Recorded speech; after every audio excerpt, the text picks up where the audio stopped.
Hello and welcome to Dungeoneered, a podcast dedicated to discussing Dungeons and Dragons. I'm Aaron. And I'm Josh. Let's do this. Today, Josh, I'm going to be honest. The intro is 100% exactly what we're doing. Like, to the T. And no... You're just going to... Okay, we're just going to do more of the actual Yeah, because normally topic. my intro doesn't... I mean, we just talk about building a world and doing cool stuff like that. But now we're actually talking about D&D today. Like, we are actually talking about mechanics. Yeah, actively books. talking about 2024 new D&D book, which literally I just got access to today, as it is. We're recording this September 3rd, and I have a Master Tier subscription to D&D Beyond, so I get the early access. Because I am a beneficiary and a friend of Josh, I also get early access. Yeah. Yeah, it's true. It's true. Which that's the one thing I like about the Master Tier subscription is, one, I got access to it, but I also give it to you, all, like you as my DM, all players in our campaign, and then all players in my other campaign. Super helpful. And because we are a professional podcast, I have absolutely signed into D&D Beyond, and I'm already ready to go, which is totally the case and is true. You know? How did you get unlocked in? Don't judge me, okay?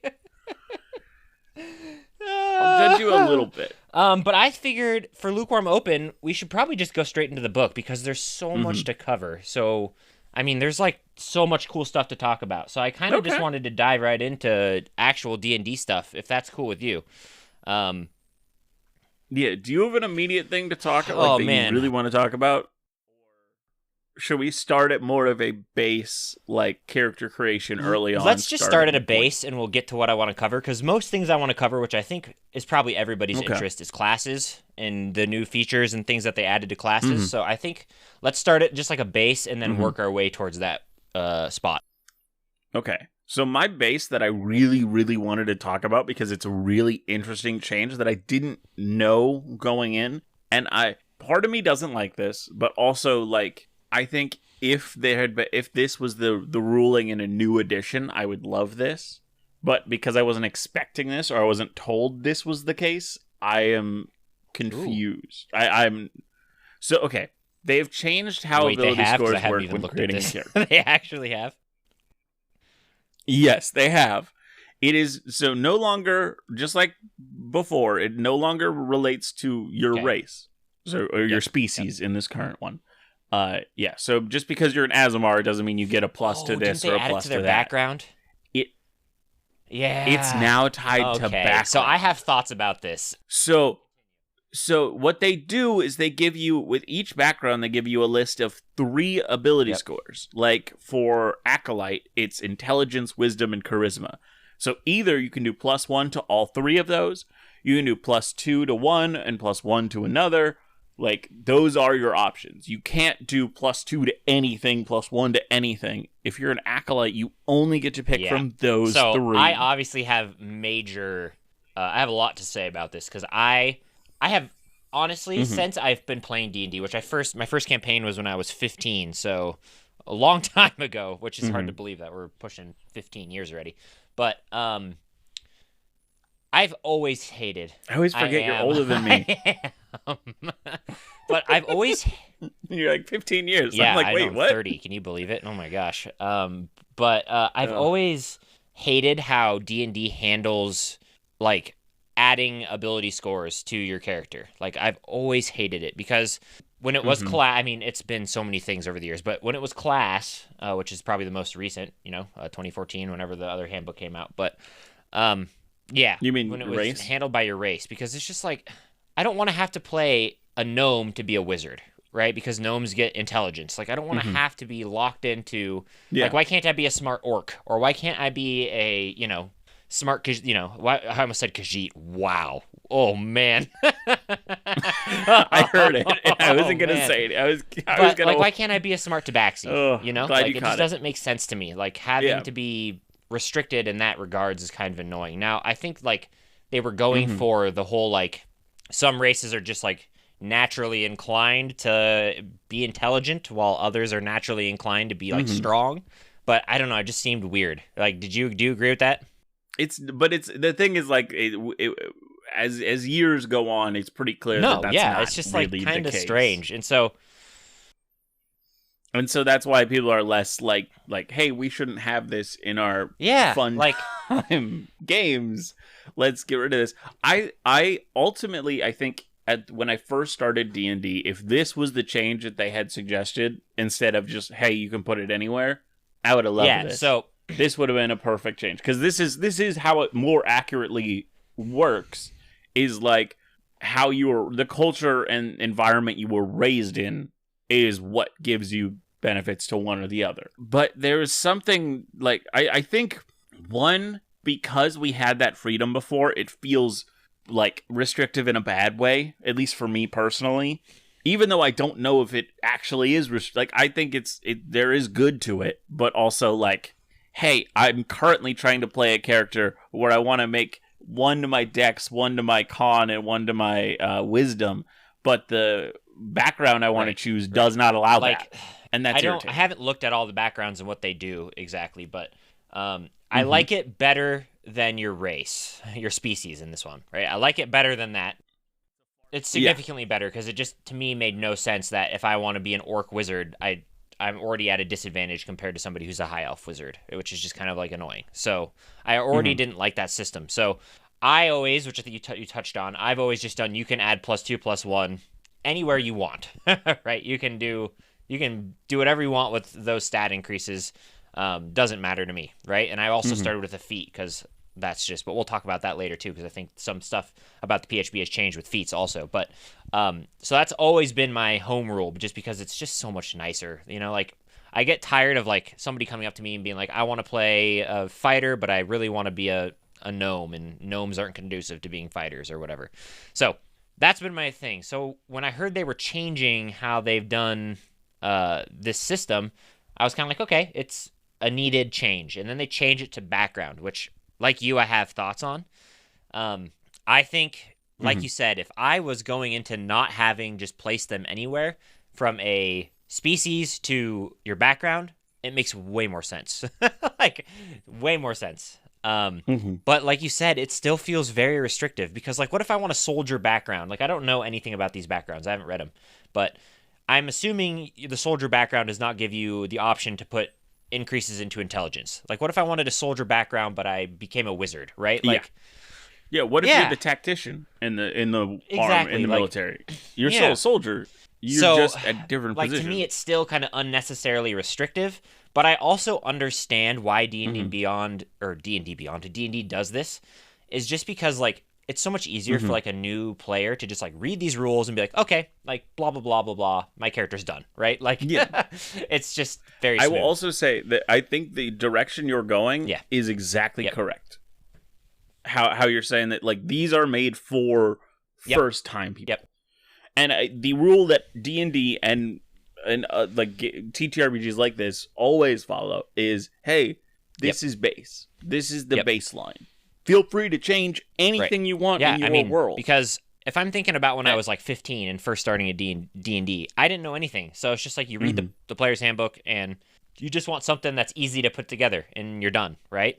And so like having this kind of rule is just like, oh, you have these 3 stats you can increase. You can increase 2 of them. You can increase all 3. It's your choice. I think that's totally fine. It's not what I'm going to do. I'm still going to stick to you can add these stats anywhere. And I do like, which I think you kind of pointed out a little bit, but I do like how you can choose to put 1 in 3 different stats. So I do like that option. So I'm going to add that into my, you can add 1 in whatever stats you wish, in 3 stats of your choice, or you can do a +2/+1. So, I like that version of it. But otherwise, I feel like it's still a little bit too restrictive for someone who's been playing for a long time. Yeah, I will also say another thing of all these backgrounds is they also give you a feat. And the feat is tied with, like, soldier gets savage attacker. Like, it is how they imagine it to be. Like, hermit gets healer. So hermit automatically gets the healer feat, which like allows you to use healer's kits to heal and stuff like that. And like, since that was the background I was looking at already, that works. And that was a feat that I wanted anyways. That works perfectly. But I could see 1,000,001 examples where that is not going. That's not the idea of the hermit that I they're get why imagining. they've done it. I think I agree that like I get why they've done it, but like I think it's good and I think it's balanced and I think it would have been interesting like and nice if they had like instead of just saying you get this feat, like give a list of feats. Like, oh, you can take any of these 3 feats or something. Like that would feel a little better, but like I also think this is fine and I can just homebrew and I think that was the intention. This is just plug and play, too. which is, really nice for if you're a new player, right? Yeah. Like if you're breaking open Curse of Strahd and you're, it's your first time ever DMing, it's your first time ever playing, it's just plug and play, right? It's just really easy. So like I get 100%. Why they did it. But yeah, like you said, feats tied to backgrounds, I enjoy. It just seems very restrictive still to me because there's so many hermits I can imagine. There's so many acolytes I can imagine, right? That all don't revolve around a certain feat. So even like a fighter, like what if I'm an archer in the soldier, like, in the soldier background, you know what I'm saying? Like I don't. Yeah, isn't Savage Attacker like a melee combat I believe it is, ability? Unless they changed it. But, it's just like all those little things. Like that doesn't help. But there are some feats, in my opinion, that are really broken for level 1. So, like, just saying, no, it changed. Savage Attacker is you've trained to deal particularly damaging strikes. Once per turn, when you hit a target with a weapon, you can roll the weapon's damage dice twice and use either. So that's all right, nice. That's a good change. But what if I don't want Savage Attacker? What if I want Crossbow Expert or Sharpshooter or 100%. Anything like that? So, I get it. Yeah, I think it's a good change because I think Species was kind of dumb, and I think a feat at level 1 adds so much character to your level 1 character. It's just so nice. Yeah, like you've already been playing with that as your campaign for years. Like literally since I've been DMing. Because it makes sense. Level 1 combat, so I might be in the minority here, I don't know, but level 1 is my favorite time in D&D because it's so volatile.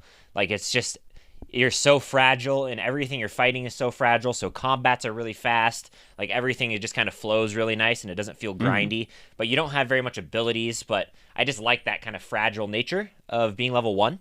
And so having just like a feat to kind of just flavor your character is just so much fun. So that's why I've always done it, just because I like the flavor and I like my players to be kind of broken and overpowered. So I always like just that little extra boost. But so overall, I think these changes are good. Nice.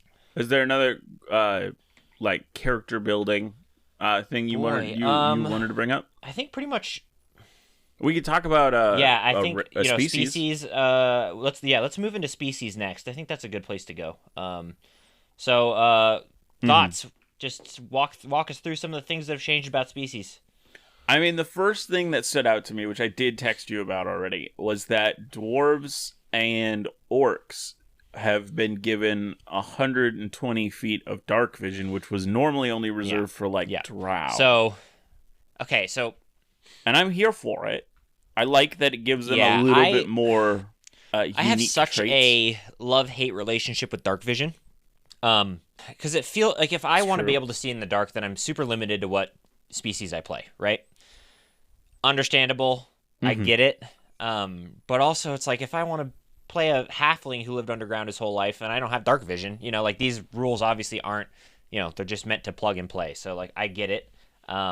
Having dwarves and orcs get 120 feet of dark vision, I feel like 60 is enough. I really like the creatures, the species who have lived in the Underdark, and the creatures who have lived in the Underdark have like a better view. Yeah, an advantage because they've lived in the dark their entire, But I also think that dwarves could easily fall under that as well, living underground for their whole life. And so I like that. I don't know what about orcs made them get the 120 feet. Yeah, so but I'm fine with it. I don't really care too much about that. There's a part of me that wished like only like 2 races even got dark vision at all, like 2 or 3, so that it's actually more of a thing. Because like I think most, I mean, maybe I'm not totally in touch with this, but I feel like most campaigns don't really kind of just ignore dark vision a lot. Like I feel like, I mean, I don't use it a lot. I really like. I mean, I think I think yes, it is because, as you were saying, so many races have it. It's not as much of a thing anymore. It's like, oh, well, we have one PC that doesn't have it. We're just gonna buy him Right. Goggles of the Night, Right. and it's So, fine. you know, I don't know. I love darkness in And I think, general in D&D because mhm. it makes combats and it makes like encounters and like dungeons so much fun to maneuver through. So like Mhm. I know Mark Humes really follows the low light rules and the dim light rules. So like when you have dark vision up to 60 feet, it's only like it's not like you can see full color, right? It's It's like it's harder yeah. still to see. So I do like that because it makes it a little bit more difficult. Mhm. But I'm fine with the change. And there's like there's things built into the game Yeah. that Yep. play with that, which but people don't like realize or do it. Like a lot of the Underdark creatures, their whole thing is like, because it's so dark and because you can't really see color, they will look like other things. Like, oh, that looks like a Right. cloak on the ground. Oh, that Right. looks like a stalactite. And it's really fun when things like buck that trend, like Yep. dragons. One of the major reasons why dragons all have like distinct Yep. different designs, like blue dragons have one singular massive horn in the middle. If you find them in the dark, if you know about dragons, you can still identify Right. what type of Right. dragon it is. And that's really cool. When everything else feels like, oh, I can't really tell, but you can identify like something like that, that can be a really cool, menacing moment if Yeah. darkness is Yeah. respected. Which is why I like it. But I don't. This change doesn't bother me. It doesn't like excite me, but it doesn't really bother me. I will say, as a player, I also really love having 120 feet of dark vision. It's one of the reasons why It's It's true. one of the reasons why Drow is one of my favorite species, and it's one of the reasons why I love the Warlock, because you can see in magical darkness up to 120 Mhm. feet when you take the invocation. Well, So, let me add mm, something about Dwarf real quick then. One of Dwarf's abilities that changed was Stone's Cunning. Do you remember what Stone's Cunning did I before? know. Is it the same thing as the gnome where they have like advantage when they're around stone to like stealth check, or is that like camouflage? I don't remember, but I know. I think it's to check, like to know Got it. about the stone is Okay. what I think it is, or that like, oh, you can make checks to remember the. I pulled it up. Okay. Yeah. Whenever you make an intelligence history check related to the origin of stonework, you are considered proficient in the history skill and add double your proficiency bonus to the check instead of Yeah, your I normal don't think anybody's proficiency using bonus. that really. No, not a lot. It's very Very. situational. This is what it is now. As a bonus action, you gain Tremor Sense with a range of 60 feet Oh, for 10 minutes. oh, You must be on a stone surface and or touching a stone wow. surface to use this. Yeah. That's a huge Yeah. buff and also really Couple fun. things. My initial reaction is that's really strong. Like my second reaction is that's super cool because I really like tremor sense and being able to see that. And it only reacts Mhm. when you're on stone, so I could see like it, still being a little bit Mhm. niche, but yeah, I mean, I'm fine with that. It's better than you get advantage on you get expertise and history checks about stone, like like that's like I feel like that's way better. Based on how it's written though, it would be so funny just to carry around a piece of stone and just Oh, stand on it when you're true. in combat. hey, I'm on a stone surface. I don't know what you're talking about. I have Oh tremor yeah, sense now. that's funny. I feel like that gives like dwarves a huge advantage, like in the undergrounds areas and stuff like that. Mhm. But Especially where darkness becomes yeah, a major thing, like with a lot of people having darkness spells. Yeah. magic and such. I'm fine with that. I just think it might be a little bit powerful, but I think that's Well, I think they boosted I do all. too. Like, I mean, they not that I don't. It's not that I think. I know they boosted all of the species to be a lot like Yep. stronger. I think Elias got something really interesting too, if I remember correctly. Oh yeah, base now, like it was always a thing in the canon, but it wasn't always a thing in the like mechanics. Now, based on what type of giant you are related to, you gain different benefits. Everything from like cloud giants that can teleport to adding to being able to deal fire damage with a fire giant, and so on and so on. And then at level 5, you can become large as a bonus action and like get the advantage on strength checks and speed increase and stuff. Like pretty much cast and enlarge on yourself once. Anything to me that adds like a little bit more diversity in your, character build, I enjoy. So like I like that. I think that kind of stuff is fun. Obviously balancing can be really tricky with these. Like I really feel like that dwarf ability can be really, really good. At certain, especially like in the Underdark, like I said. But I like all these changes so far. But see, the thing is, I think that they all really do balance out well. That's one thing I appreciate. So far, everything has felt pretty well thought out and like planned and tested. Like the orc ability, as a bonus action, you can dash, but when you do so, you gain a bunch of temporary hit points, and you could use this amount of times up to your proficiency bonus. So you just keep regaining temporary hit points as you dash. Yep. As a bonus action. Like they're all pretty powerful in their own ways. Aasimar, and they can do their holy transformation stuff. Celestial revelation, you can transform into different stuff. Like sprouting wings, instead of like having it be at level 10, you can do it right away. So very interesting, Now, you liked. I know the first game I played with you, you played a tiefling. As a race, like as a species in D&D.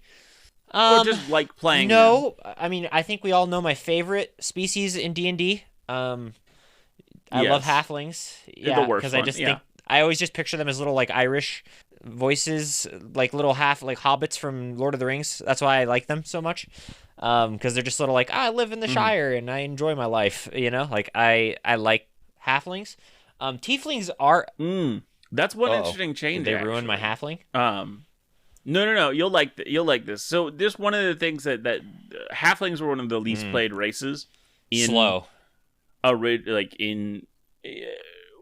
Well, yes, that's one thing that's been completely removed. All smaller races move still 30 feet. That's so nice. And Goliaths move 35. That's what it should be. I like that. Yes. But the thing is, they wanted to like make it, because like I think they thought like because of like the way it was described, like why would these people be anything other than NPCs? From what I was like, from videos I watched and stuff, it sounded like they were saying that they had written it more that like they have a natural inclination to want to go on adventures now, to encourage more like, hey, these people are not just sedentary, stay in their hobbit hole. I know halfling luck is a really big part of like halfling communities, because I've told the story on the podcast before, but of like there's a story of halfling village being skipped over from an orc raid because of their luck, like that kind of thing, where they just walk by it and they don't even know it's there. And they play into that a little bit more in the description, but of halflings. But so yeah, and I the speed thing is huge for me. Being able to like, everybody's at a base 30, and then a few are at 35, which I think is a better change, because being able to move at 25 doesn't seem like that big of a thing, but it's so annoying. I'm gonna be honest. But it sucks long term. It's so annoying. Goodness. So when you dash and you still only go 50 and everybody's going 60. Oh. So I like that change. Awful. I think that's gonna bring quite a few more people to like the halfling and gnome species. So I like that a lot. Yeah. Both very avoided races. Yeah. So it seems. I like halflings just because I really like their abilities. Like halfling nimbleness and stuff like that. I really liked being able to run through your friends and like hide behind your friends and blah blah blah. And then luck, of course, is super broken. So I just liked those. But tiefling, I don't know. I don't even know why I picked tiefling as my first race. I mean, I've played campaigns before that, but like my first like extra long campaign, I played Caecilius, which is a tiefling. But I like them, but they're not anywhere near my favorite. They're probably middle of the road. So now the change they've made is they now gave them 3 like lineages. Before they had lineages that were tied to like very specific people in the lore, and I mean, a lot of people just would glass over if they don't care about Right. lore very much, and they're like, I don't want to learn about who these 6 abyssal lords are. Yeah, Doesn't now it's matter a to really me. easy chart. Now, now it's there are 3: abyssal, chthonic, Yep. and infernal, and they each connect to like abyssal is of course like demons and pandemonium. Infernal is devils and the 9 layers of hell, and then chthonic is What is chthonic? Gehenna and Hades, so it's like night hags, Yugolos, and some kind of neutral That's evil cool, fiends. though. I like that a lot. Each one has slightly different designs, and they also get resistance to different type of damage. It's not always nice. fire anymore. Yeah, I see. So Infernal still gets fire, Chthonic gets necrotic, and Abyssal gets poison. Because I guess demons I are don't know. poison? I'm not sure the reason for that. I don't know. I that's new to me, but I know there are a lot of demons that are very pussy and like poison like. So I get it. I get these that. fiendish legacies. I feel like Infernal stands out as being better, but Abyssal does get hold person. Yeah, just because of what so, you like, get. I feel like people would tend to, choose one or the other. But yeah, I do agree that those spells that they get are definitely better. But I mean, also, Abyssal gets hold person which at is level really 5, good. so Yeah, that's it's not super bad. good. So I don't know. I've always been a person who likes to choose based on my background, though. Anyway, so like Chthonic really sticks out to me immediately as a subspecies that I would like to place a legacy. Anything happen to your favorite races, species? What do you normally play? You played Kenku a lot, obviously. I talked about Tiefling. I mean, I played one Kenku, but yes, I would like to play another. Orc, we've talked about. Yeah, do gnomes get anything different outside of 30 feet? They still have gnomish cunning. They have a gnomish legacy now. Forest gnome, same thing, it looks like. Rock gnome. Wow, it's so much longer. Yeah, so gnomes, the one thing that they seemed like they went away from is the idea of gnomes are only hiding in their inventors. Yep. They kind of went away from that as a overall theme. It's relatively similar though. Still, it's nice. Yeah, it's relative. You can like rock gnomes still have very inventor based styling, but it also is not a like requirement. Honestly, let's walk through the Goliath changes because my goodness. You mentioned it a little bit, but we should walk through all of these little the ancestries because they're very different from one another. Because like you said, the Cloud Giant can teleport as a bonus action to within 30 feet of itself to an unoccupied position, which is that like once a long rest. No, equal to the proficiency bonus. So you can do that equal to your proficiency bonus. Yeah, so you use That's crazy. Proficiency bonuses go up to +6, crazy. Right? That's so good. Being able to teleport as a bonus action. I like that, though, too. See, like, this seems, in light of the dwarf change, like, this seems, like, even better than the dwarf one. Being able to teleport is insane. When you hit a target with an attack roll, this is the Fire Giants, you deal damage to it, equal to 1d10 fire damage to that target. So kind of like a mini smite, which is pretty cool. Frost Giant. When you hit a target with an attack roll and deal damage to it, you can deal 1d6 cold damage to that target, and it's reduced its speed by 10 feet until the start of your next turn. Like that. That's super cool, too. Hill's Tumble. When you hit a large or smaller creature with an attack roll and deal damage to it, you can give that target the prone condition. There's just no save. They're just prone. Am I reading that right, Josh? What's the size? When you hit a large or smaller creature with an attack roll and deal damage to it, you can give that target the prone condition. That's holy cow! Just how it is. So good. I would also say don't read them out. Don't read them out one for one because I don't know. I'm trying to be careful about not reading out exact word for word as all these like talk about what it's doing, but not the exact wording or ending before I read the whole. Right up. Stone Giants. Just to play it safe on our side. Yeah. Don't want to. Stone Giants can just reduce damage taken to them by a D12, which I think it already. Yeah. Which is what they originally had, right? It's that was Stone's Endurance was what they originally. Name. And then Storm Giants, you can as a reaction deal thunder damage to a creature when they hit you. So, Yeah, so when you get hit, Oh, you that's can cool. like do a little mini thunder, like hellish rebuke, but thunder instead. Um, and then you get a thing called large form. Interesting. Yeah, As a yeah, you reaction. can. Okay, it does Yeah, cause a so reaction they to can do it. make Okay. themselves larger. It looks like, which gives them a whole bunch of bonuses to strength checks, to Yes. their Yeah, speed. large form is bonus action. The way I heard it described by somebody else, I think it was Pointy Hat, but I don't know if that's actually their name or if that's just their little logo. But they were describing all of these races that feel like they're like halfway to a certain like fantasy where it's like, oh, I want to play a giant. Well, you can't play a giant, but you Right. can play Yep. a Goliath. Or, oh, I want to play a dragon. Well, you can't play a dragon, but you can play a dragonborn. Like, their big ability is all to get them a little closer Yep, to I like that. that fantasy. And I think that's pretty Honestly, good. the Goliath changes are awesome. They're super cool. I feel like they're really strong. Like they're very, very, very good abilities. But I like that change. I like these changes a lot. It just adds so much more flavor than just being like, I'm a Goliath. I'm super strong. Cool. Like they just add so much more flavor. Humans are humans. Do they get anything different? Doesn't look like it.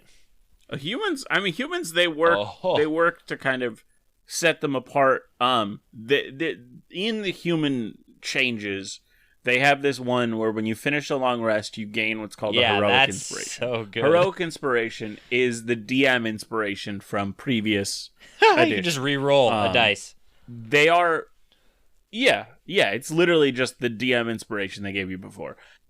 And there are multiple instances now where feats and things and other stuff can give you heroic inspiration because they want it to be a thing DMs think about more often and use more often, and also make it more of a part of the game instead of just like, oh, this is something you can. Yeah, and then they get a feat too. Still, you can you gain an origin feat. That's so crazy. I think origin feats. So they've split feats into 3 different things. Yeah, so they have where's the I'm just gonna go to the main menu. There it is. Okay, so they have origin feats, general feats, fighting style feats, and epic boon feats. And so so you can only pick from which the I like. origin feat. The one thing that I've struggled with in my game is like players taking really good, like alert, for example, like taking really good feats at level 1, and it's like, well, I can never sneak up on you. I can never, outspeed you in initiative. You're literally talking to the person who has the alert feat in your current Actually, we haven't game. noticed it too much though in our current game, have we? You've been whenever you say, "Hey, what's your passive perception?" I say 19. Exactly. It's just like, well, my little goblins can't sneak that well, so But I will say you've been rolling so bad in this campaign, so I haven't really noticed too much. Oh, yeah, don't remind it's me. So bad. Because see, the thing is, my like my wisdom is not super great, and so my perception skill is not like the highest. Even with the alert feat, it only really grants me the good passive. So I'm like, let's not roll for perception and just get the whenever you ask, hey, what's everybody's passive? Which I ask a lot.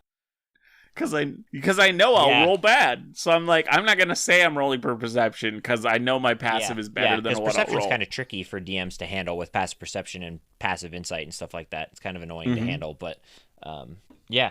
So, I don't know. All these changes to species are good. I do want to talk about the name change. I was going to say, before we go talk about that, I would like to talk about one more species change, and specifically to Halfling, because it reminded me about a change in ruling and wording of a ability. So one of the abilities that Halflings get, which I believe they had before, or just everybody gave them before, is naturally stealthy. You can take the hide action even when you're obscured only by a creature that is at least one size larger than you. I believe it was only... So like being able to hide behind your companions. Only a Lightfoot Halfling got this, but it could... Because they... I think you're right. I think you're right that it's only a Lightfoot Halfling. Because one of them, they wanted like Halfling nimbleness and naturally stealthy. one of these abilities they all got, and the other ability only Lightfoot got, but I don't remember which one is which. So I'm assuming Halfling Nimbleness is the one everybody gets because you're small and you can just run through people's legs. So yeah, they completely adjusted where everything is on D&D Beyond with the new legacy stuff. Yeah. So I had to scroll all the way down trying to find it. Lightfoot Halfling got natural stealthy. Yeah, so the hide behind a person is only something that can be. Now the hide action has been changed in this edition to successfully stealth. All you need to do is be heavily obscured, so in like total darkness or as close to total darkness, behind 3/4 cover or total cover, and roll a stealth check that gets at least a 15. If you do that, on a successful check, you have the invisible condition, meaning that you are not seen at all. Nobody knows where you're at.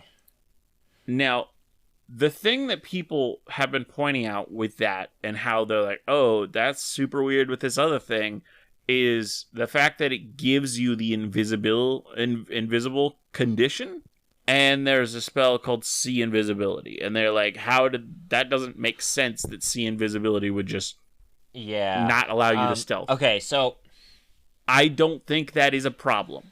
I do not think that those two things break each other in any way. If you are invisible and you are behind 3/4 cover or full cover or heavily obscured, then the ability of See Invisibility, you are not in a position where they could see you. So See Invisibility does not see you.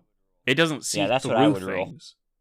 So you would have to walk around, which if somebody walked around your cover anyways, it already drops have line of sight stealth because they already already sees there's you. A condition here that says you must be out of the enemy's line of sight, and if you're not, then they can see you. So I don't think it's that problematic. I don't know. Okay, so obviously we're making this the day all this comes out, so I haven't read through this, so I don't know, because I might have a major problem with a DC 15 dexterity check, because, like, what about people who are really perceptive, or what about people who, can, like, hear, or...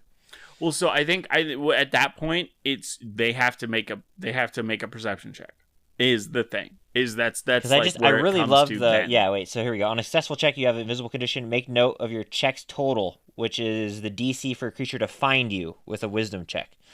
Got it. So it's no longer contested. Yeah. It is you have the invisible condition, and a creature has to look for you regardless in order to see you. Yes. The condition ends on you immediately. And I think the whole point of that is it's because you are so, like, you're either in complete darkness where nobody can see you, or behind 3/4 cover or total cover when you make this stealth check. The whole point is everybody's going to believe that's where you went because they saw you do that, but they're not going to know where you went from there. Maybe I can frame it this way for people who might not like this rule, because I'm trying to come around to it as I've been reading this. I feel like it's really nice to just have a solid DC 15 dexterity check and you can be hidden. I feel like that's kind of nice because, it cuts down a lot of rolling for a DM, just like making perception checks all the time. Even though I just usually use a passive perception, that's what you'd had to beat to be hidden from them. But it just kind of, I don't know, it's a little bit of a buff to a rogue or to people who like to do stealth checks. The thing I'm curious about this with is how does this work outside of combat? So are you just completely stealthed until somebody is actively perceiving for you? Or like how does that work? Are we still doing contested checks then?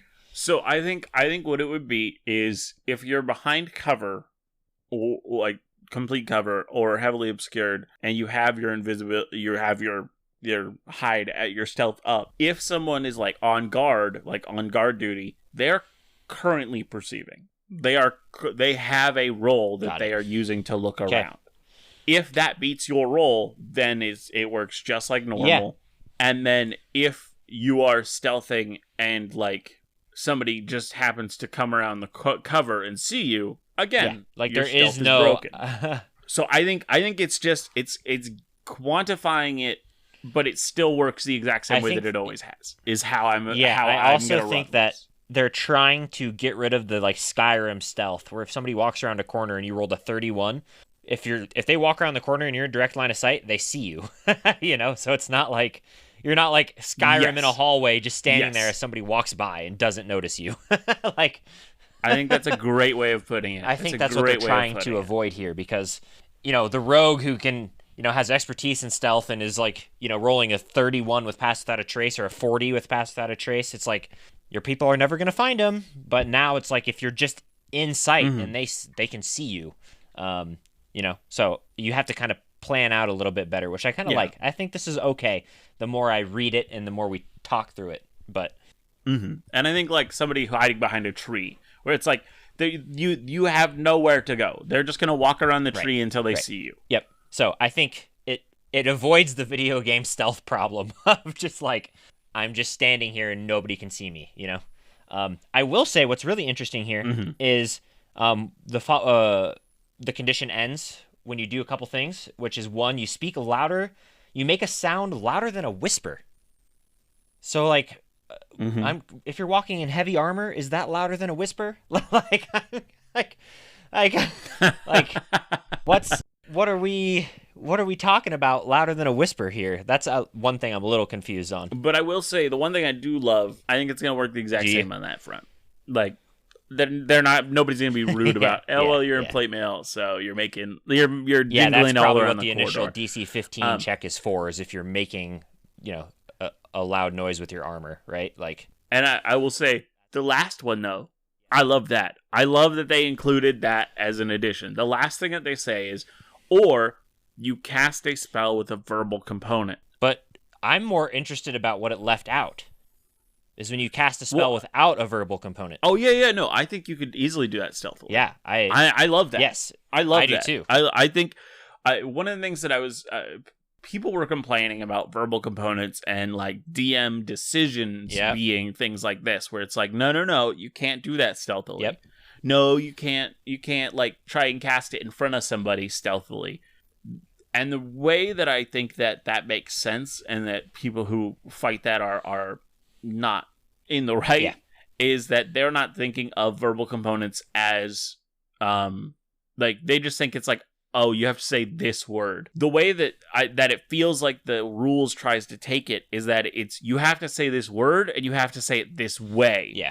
The way that you say it and like the loudness of it is a component of the spell completion. Yeah. So you can't say it quietly. It wouldn't cast the spell. Right. Here's what I've always done as well. Like, if you're using a magic item in D&D, a lot of them have command words, right? Like, your spell essentially has a command word. Like, you have to say this word to get it to work, right? So there's entire class features devoted to not doing this. So like, to me, when you're talking with another player about, casting a spell and trying to mutter it quietly, there's entire class features that you don't have that allow them to do this. So like, you can't, first of all, the rules are, you just can't do that because there's already a class that does that for them, right? Like silent spell and stuff like that. It's putting whatever that other class is, you're making it nothing. You're making it unimportant and destroying one of its features. Right. And the fact that the feature exists means that it's a important component. Exactly. It's something that you can't avoid unless you have it. And so it's got to be uttered at a certain volume. It has to be uttered. So like, people are going to notice, right? So so I think this is nice though, because it kind of just adds that all in there. And then it also just leaves out though, if you cast a spell without a verbal component, I think you're still safe, right? Yeah, 100%. That's what it looks like. I mean, casting illusion spells and stuff, that's very common in a hiding situation to try and distract people. Which I think is really and cool. Now you know for sure in the rules you're good. And I don't know off the top of my head what spells have verbal components versus which don't, because I know most do. It's true. But I don't either. It's just, I love the idea of being able to be hidden and then casting some sort of illusion spell, but nobody knows you did it, like, because you're hiding. Like, I like that. I enjoy that. So I think that's super cool. So far, I'm fine with those hide actions. Obviously, I think there's going to be a little bit of awkwardness because it's just so second nature to me to be like, make stealth check against somebody's contested roll, like, so it's going to be interesting. But overall, I think those are fine. Sounds good. Yeah, the only other thing I want to talk about before we leave this section is just the name change from race to species. I mean, obviously, it's not that controversial. I think it's totally fine. I have no problem with it. So, Same. I think saying species, the only thing that is weird to me is saying species. I'm just so used to thinking like animal species. So when I say species, it kind of like, I don't know, it just feels a little weird sometimes, but I don't really have any problem with it at all. So, yeah. And I the funny thing is I always hated the way that other people use the term race. I liked it because I'm so used to other fantasy novels and fantasy books and fantasy worlds where race is like elf, dragonborn. Like the race, one race to another is so different from each other that I always hated how the world uses it for other humans. Yeah. But I get how that would be so bad. You're like, let's move away from that. I have literally no issue with calling them species at all. It's just obviously going to take me time to not say race. 100%. Same. No problem. I really have no issues with this at all. So that's like the last thing I had about species. Have you look? I mean, you were scrolling through the stuff so far.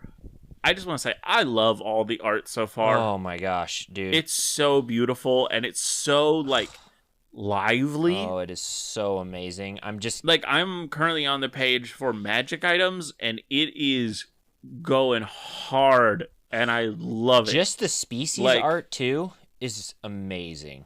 And each one has it and they all feel like they feel like full of life in a beautiful way. Also, fun thing is that the artist names are very easily visible on D&D Beyond anyways. Yes. Like it's out loud and proud, which I really like. Yes, so, I like that too. It's like very, very, very noticeable, which I really like. But so far, this is my favorite art of any book that I've looked through. I think it's so vibrant. I'm saying that as well, and I'm saying that including other TTRPGs. There's quite a few other TTRPGs that I just got really like, oh, I do not like this art at all. And I'm not going to call them out because that they don't deserve that. Yeah. They worked really hard and they had a specific design they were going for. Yeah. But unlike this, it feels flat. Like these are images of scenes and they're beautiful and it all works in the scene and makes sense and like tries to show as much of whatever it's talking about in this scene. The other ones, it's been like, oh, this person's just standing. Oh, this person's like, it's not, there's nothing. It just felt very blah. They're all very colorful too. I know a lot of them, and not to dive too much into politics, but I know a lot of them got a lot of critique from certain individuals about, oh, you have Mexican orcs now or whatever, a lot of critiques, but man, they're just beautiful. The funny thing is, like, for that one, I've only heard absolute love of it from the communities that are like have similar like designs and outfits and such. I will preface that as I'm also getting a degree in political science and I'm totally obsessed with many other political perspectives outside of my own, and a lot of people out of my own perspective did not like this.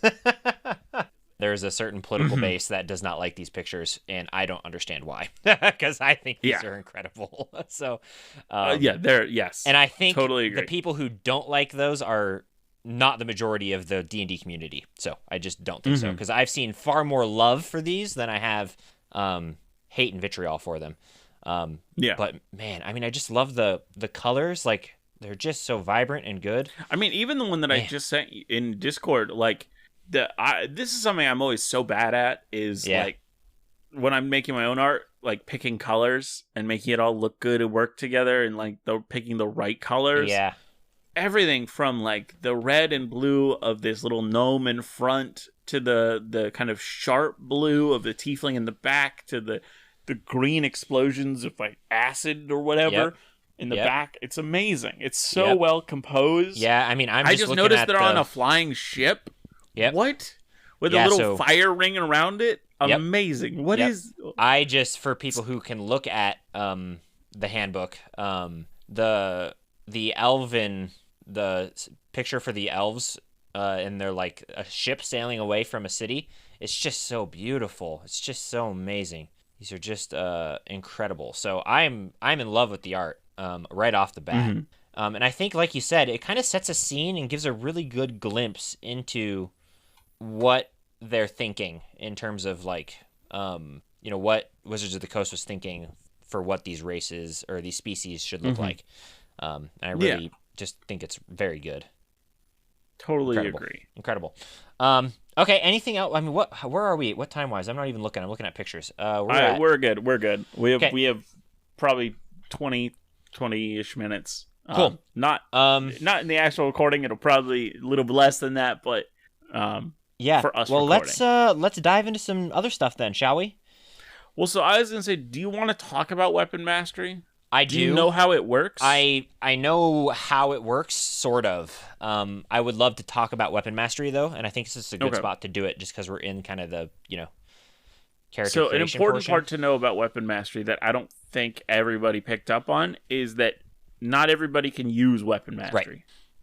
So just because you have a weapon that has a weapon mastery property does not mean that you can immediately use that. Your class grants you the ability to learn weapon masteries. Like, of course, the ones who martial fighters are going to have these, and they're going to have more of them than, say, a cleric or like somebody that doesn't typically use. Yeah. I guess tell everybody, what are these? What do they do? Like what do they do? I think the best way that most people who have other experiences with D&D have been like looking at them is in terms of like Baldur's Gate 3. Yeah. Cuz people have been crediting Baldur's Gate 3 with like, "Oh, you created this, you started this." I don't think so. I think like a lot of the changes, like even like the barbarian subclass being changed from Totem Warrior to Wildheart, that was a change that was coming to D&D that they told Baldur's Gate 3 like developers Larian about beforehand, so they had it named that way in the book, in the game. Yep. And I think Weapon Masteries is a similar thing, where they were like, "Hey, we're going to add these special features that weapons can have that allow them people to be a little more tactical and a little like do a little more interesting actions with still having just one weapon." Yep. So each weapon gets given one of these properties to be able to do a different thing. Sometimes hitting another individual that's within 5 feet of the first attack, or even if you miss, still hitting a little bit, or maybe even being able to go with an extra attack as part of your attack action. There's tripping. There's all sorts of different things that you can Granting do. Advantage on your next attack, disadvantage on their next attack, slowing them down. I'm curious to hear your initial thoughts on this. I love it. I used it in Baldur's Gate all the time, and I'm gonna use it in D&D all the time. Yeah. Here's my take. I think this is one of the best additions they've made in 100%. D&D. I totally agree. It makes martial classes... This is a simple, every like, it'll be used the most. Yeah. It makes martial classes feel so much cooler. Like, there's just so much more to do than I swing, I will also say, from what I've heard of, I haven't gone through all the classes yet. Yeah. A lot of class abilities seem to be kind of making most martial classes be almost Battlemaster adjacent. They are. Yeah. Like everybody having more tactical options, which was one of the biggest things that I wanted out of this book. Yep. So is allow me to be a little more finicky and a little bit more tactical on certain things. I would like that. For me, this weapon mastery combined with what you were just talking about are my favorite like combination changes that they've made. So, and we'll talk about that when we get into classes, because they're major class features for those.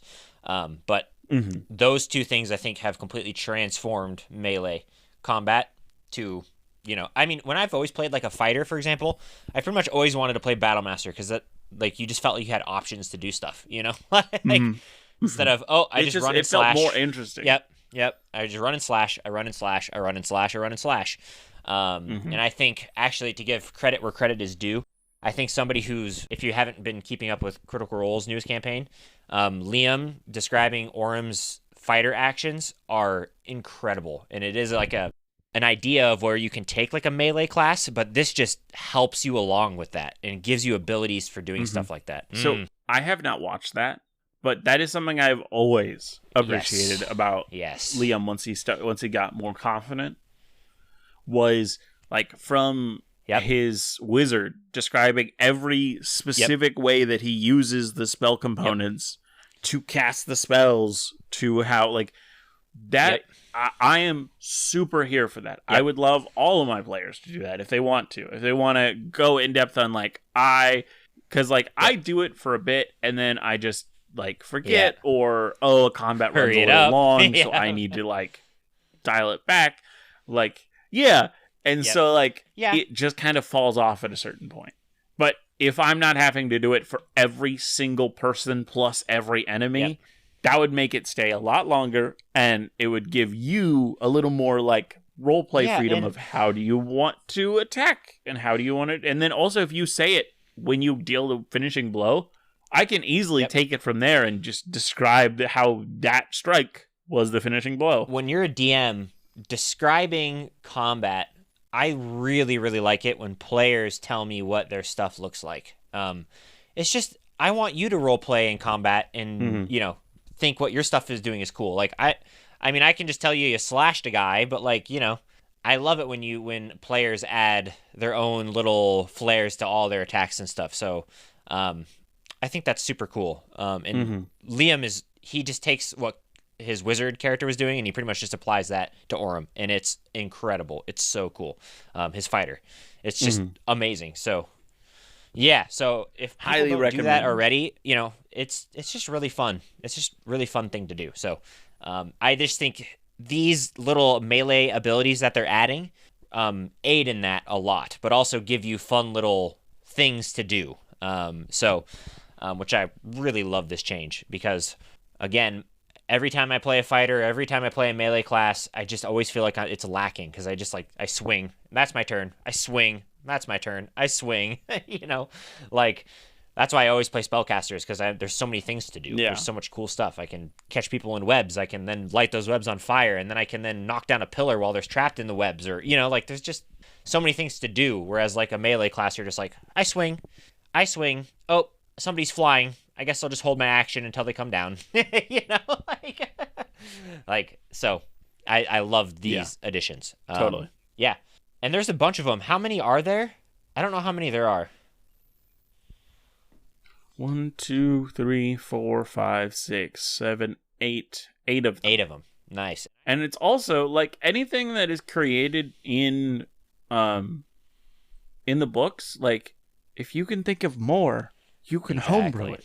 Well, and that's what I was just about to say. Homebrew new features. Is though there's 8 of them, which I already think is a pretty decent amount, but when there's only 8 of them, but it just gets you started on what you can actually do with melee weapons, right? So I plan on doing a whole lot more and talking with players and looking at some of the stuff that you can do because I think it's awesome. I have to get very familiar with all the classes though because I don't want to step on other abilities and things like that other classes can do, and I just don't know enough about the classes yet to make my own. But I mean, we already did that with herbalism because they changed how tools work, which I guess we can talk about. You want to talk about that before we end?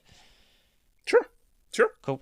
Yeah. I will say the nice thing about weapon mastery is that it doesn't matter whether you're wielding the most legendary great sword of all time. It still has the great sword ability, mastery ability. So even if you run out of all charges of whatever you're doing, you still got fun options. And I appreciate that. Yeah, and I think like things like cleave are so sorely missed in traditional 5e because it's like you're standing with six enemies around you, and it's like, well, I can't cleave all of them at once, So that is one thing that Pathfinder got real right. That's what I was about to say.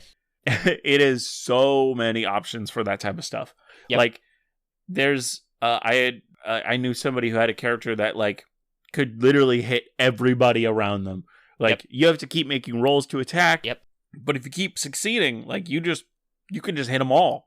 Like there are crazy builds in that game that you can do just crazy things with weapon properties and As someone who's played Pathfinder a lot, I really enjoy Pathfinder, but I like 5th edition more just because Pathfinder is so crunchy and it takes so long to go through everything. It's so crunchy. Yeah, I had a friend who was like, "Hey, can you make a character like cuz he was playing a game and he wanted 2 NPCs made like major like story thought out background NPCs that were made by other people." And so I had to like dive into Pathfinder and be like, "Okay, oh my goodness, there's so many classes, there's so many subclasses, so many feats, so many like and it's so much." And that's one thing that like 5th edition did so well, and that this continues, is that it's not too complicated. It never crosses that. I mean, it gets close, and I think there's definitely a lot I haven't read in the book yet, as it literally came out today, and I literally got access to it, like 5 hours ago? Yep. Right. And so, like, yeah, there's a lot that is still, like, to learn.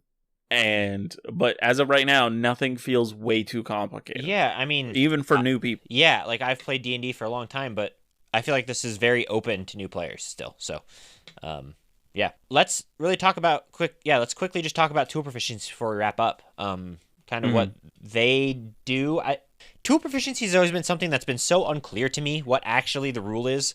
So, like, well, because it literally doesn't say. Yeah. It literally doesn't say in the item description, which is what everybody's going to actually have access to. Why would you not put it there? What is going on? It was a crazy decision, and I'm glad that it is one of the first things that I heard they were fixing. Yeah. So walk us through some of the tool proficiency stuff and things. Tool proficiency stuff and things. Yes. Yes. So the tools are split up in 2 ways. They're split up in artisanal tools and just regular tools, and that's how it's always been. But what they've done now to kind of add to it is they have added they've changed up how tool proficiencies work. First off, the way it has always worked is it's just like another skill. Yep. So it has its own like proficiency bonus, and you can gain expertise in their use and stuff from like abilities like in Bard and like in Rogue. Yep. Now, though, on top of all that, if you have a proficiency in a skill that's used with that check, with whatever the check is for the tool, you have advantage on the check too. Which makes it you're going to be a lot more successful a lot more of the time with these uses. And that is really nice. I was just going to say that change to me is a very interesting take. I'm not 100% sure how I feel about it yet. Well, so okay, I don't love it, but the thing that I do love about it is that it will make people more confident in, I want to try and use these because I'm going to be more likely to succeed than if I just like had proficiency but never really used it. Yeah. And I feel like that's what tool proficiency mostly falls down to in most games. I feel like at least in mine, like not a lot of people use tool proficiencies. Every once in a while I have somebody like drive a wagon. Every once in a while I have somebody make potions. But other than that, like not a lot of like building shoes. I will also say a major reason I think for that is that also another thing they've changed is they actually declare which ability score is supposed to be used to do the different thing. Yes. Which was I think it was okay in the previous one because it was left up to the DM to decide, but that was not made super clear. It just didn't tell you. It just like, said, what am I doing? Whatever the ability check is for it. And but that's the only write-up I could find was that. And it's like, that's not helpful. Yeah, that's not helpful at all. Tell me. Yeah, I've always just been like, I guess Thieves' Tools is dexterity. I guess alchemy is intelligence. Guess. Yeah, like, you just guess.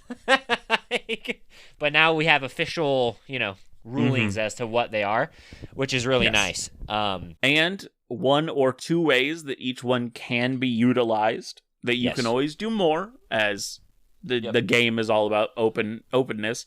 But those are 2 that are guaranteed ways that you can use them, and a few things that they can craft. Yep. Like calligrapher for supplies. I don't know anybody who's used calligrapher supplies. The only supplies that I've heard somebody use in that same vein, forgery kit. Yeah. Yep. But calligrapher supplies can be used to make ink, actually, which is interesting, and write spell scrolls. I know, which is super cool, which I really like. Which makes them powerful. It makes them good. Just like wood carving tools, which now allow you to create arrows and bolts and different, like, if you are in a game where you are running out of things like that, like taking that, or you're going to be having to worry about that, taking that proficiency, you can create them in the middle of the woods. With advantage. You just got to gather the wood. With advantage, if you have the right skills, 100%. Yep. Which to me, like, I think the advantage part is just, it's kind of nice because when you're crafting things like arrows, how likely are you to really fail that craft? Like, it's true. Not super likely. If you're making a bunch of those, that will give you then the confidence to be like, well, what else could I make? Yeah. And that's where I think the fun is going to be. The fun is not going to be in, let me try to make 50 arrows tonight before I go to bed. It's like, I've been making arrows for so long. Can I make a weird arrow? Like, that has, like, a weird tip that might do extra damage or something? Explodes, and then just, like, those ideas. Yeah, those ideas is where the fun is going to come in. So giving people confident, easy to understand rules for them to start out with is perfect. Yep. I like these. I think tool proficiency is something that really needed a little bit of update because you just don't. Especially because I know, like, in our campaign, when we've been doing this off screen, off camera for a really long time, making decisions on what the heck alchemy is, like, what the heck, what's the difference between that and herbalism kits and stuff like that. So, it's just nice to have an official ruling on it. And then also, like, we're starting to, in our game, the new game that's coming up, we're starting to make stuff for Josh's character for herbalism. So more things to do and not just what's listed. Because it kind of, we were able to build off of it. So it's kind of what I really like about these. Because herbalism kits first off, not an artisan tool. Right. But it says I can utilize it, I can identify a plant. Yep. Or I can create antitoxin, candles, healer's kits, or potions of healing. Right. And, like, that's great for level 1 to 5, maybe even 1 to 10. But, like, eventually it's gonna run out of things to do. So if I want it to be like a thing that my character is continually doing and getting better at and wanting to create more things, we wanted to homebrew some more stuff of like, hey, what fun things could be crafted with this? Yeah. Yep. And so we sat down yesterday and just brainstormed some things that could be crafted with an herbalism kit. Which I think just having these like rule sets in front of you and like official, rulings and just some examples really helps just kind of guide that process, which I'm really happy 100%. About, so. And it makes you more confident in doing it, and it makes newbies more confident in like, well, they have rules for this. Maybe there's more things I can do, which I appreciate about 5th edition, old and this new one, is it's really like, I want to make it like big for people who've been playing for years, but also like explained enough that newbies can kind of imagine themselves building on it too. Exactly. So yeah, I think that should probably be it for this episode. I think we'll wait to do more. I mean, there's so much to cover. So like we did, like, I hadn't even gotten to my list that I actually want to cover. So yeah, because we next recording we can go all like hard in the paint on classes. Yep. I think, and that will. I have not had a chance to look at classes other than the 2 classes that I have intended, like the multi-class that I've intended to play. Yep. And I would like to also have a lot to talk about next time. Yeah. So we'll do classes next time, which will probably be next week or whatever. And then, we'll go from there. Yeah. And so these are we have some more recordings like to be released. Yep. But these are kind of coming as the stuff is releasing, because I think it's more important to talk about it now. Yeah. When it's a break in just coming out. Yep. Yes, break in your regular scheduled programming. Yep. Exactly. That's kind of what this is. So, well, this has been an episode of Dungeoneered. Gosh. I guess I'll say what episode we're at recording wise. So this will give you guys how a sneak preview of where we're actually at versus what you've heard. This will be episode 126 of Dungeoneered that we have recorded. I think we've only released, I don't know, not a lot, and I'm sorry about that, guys. It's been a hard month, hard time, and I keep I'm struggling. Way ahead of the game, but yeah, we'll get stuff out. Yeah, I'll do it. I'll get it. I just my brain got a little messed up in the middle there and stuff, and so I'm fighting through it. Thank you all for listening. If you'd like to write to us, you could write to us at dungeoneered@gmail.com. Yeah, we'd love to hear from you if you have ideas for topics, lukewarm opens, recipes, anything in between. We'd love to hear it. If you listen to us on any podcasting apps with ratings and reviews, we'd love to hear what you think about the show. It really helps not just us know what you guys are enjoying or hating about the show, but it also helps let other people know what they're getting into. And we really appreciate it. Anything you could think of to add, Aaron? No, I think we're pretty good. Cool. Well. Oh, no. We are not picking up here again. We are... I hate this silence. So much. I hate you. Please talk. As I always say. Hate it. Always remember to be the sharpest barrel in the bunch. See you next time. Bye, everyone. Bye.